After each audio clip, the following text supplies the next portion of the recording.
All right, let's get right into it. We're going to take a look at something that, honestly, at first glance, looks like complete gibberish. But you got to stick with me here, because what you're seeing, it's not just some random text.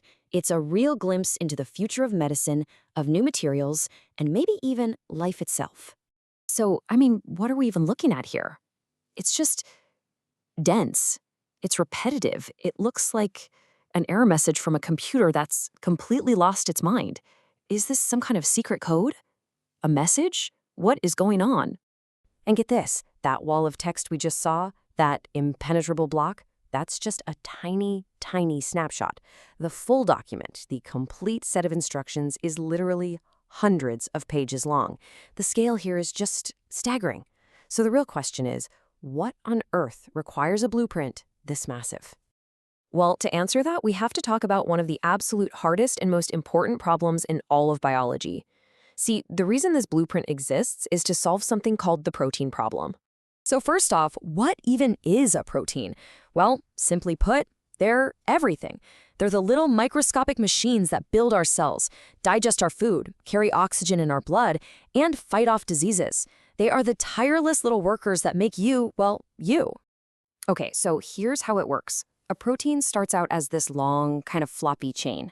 But to do its job, it has to twist and fold itself into a very specific, incredibly complex 3D shape.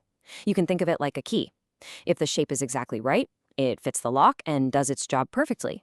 But if it folds into the wrong shape, that key is totally useless. And in our bodies, that can lead to some really devastating diseases. And here is the huge challenge. Trying to predict exactly how that chain is going to fold is just monumentally difficult. The number of possible ways just one protein could fold is a number that's bigger than the number of atoms in the known universe.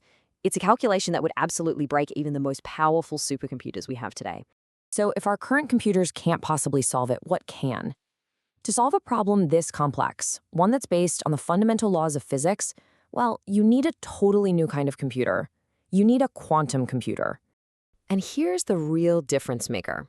A classical computer, a regular one, has to guess. It has to take shortcuts. It just approximates the physics.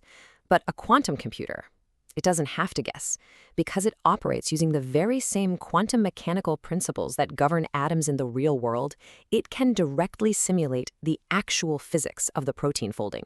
It's kind of like the difference between describing a rainstorm and actually making it rain. Which brings us all the way back to our original mystery.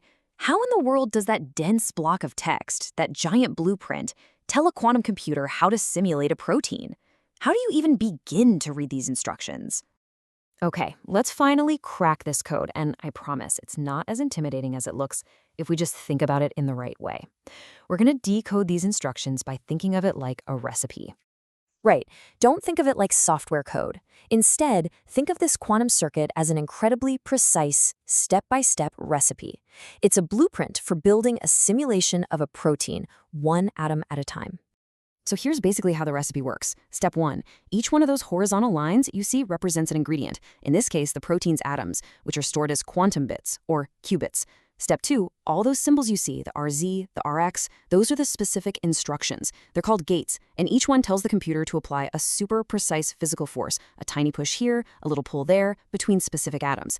Step 3, the computer just runs through those hundreds of pages of instructions, simulating all of those forces. And finally, step 4, you measure the result to see the final, stable 3D shape of the folded protein. So we have the blueprint, we understand the recipe, we can run the simulation. What does this actually mean for us, in the real world? This is where a confusing block of text really transforms into a world of incredible breakthroughs. So what can we build with this?